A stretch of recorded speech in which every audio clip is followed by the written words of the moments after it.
আসসালামু আলাইকুম। আজকে একটা দুঃখজনক একটা ঘটনা আপনাদেরকে দেখাবো। তো আমাদের নেক্সটজোড়া রূপসী পেজ যেখানে মেইনলি আপুদের জন্য বিভিন্ন ধরনের পোশাক আমরা সেল করি, ফ্যাশন রিলেটেড যে কোনো কিছু আমরা সেল করি।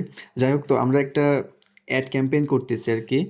তো সেখান থেকে একজন আমাদেরকে মেসেজ করছে, একটা লোক, এই যে নামটা দেখেন, সেলিম দপ্তরি। তো উনি আমাদেরকে কল করেছে প্রথমে, তো আমরা আসলে কল রিসিভ করি না, আমরা সরাসরি মেসেজে কথা বলি কাস্টমারদের সাথে। তো আমরা স্বাভাবিকভাবে আমাদের যে মেসেজ সেটা আমরা দিছি, তো উনি এরপর একটা ভয়েস দিয়েছে, ঠিক আছে? তো ভয়েসটা একটু শোনেন।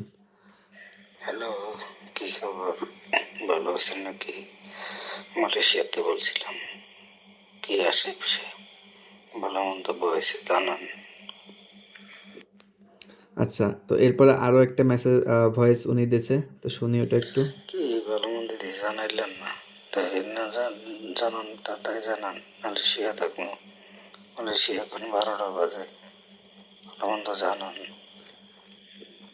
মানে কি রে ভাই, ভালো মন্দ জানানো লাগবে তোমার এখন আমাদের?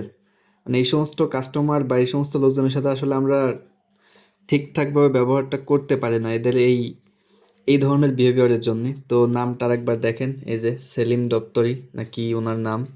তো উনি এই ধরনের মেসেজ করতেছে, আসলে বুঝলাম না যে কি চায় আসলে। যাই হোক, ভিডিওটা একটু শেয়ার করেন, ঠিক আছে? এই ধরনের লোকজন, এদের আসলে এরকম একটু হওয়া উচিত, এদের সাথে এরকম করা উচিত। বেয়াদব মার্কা ফালতু লোকজন কোথাকার।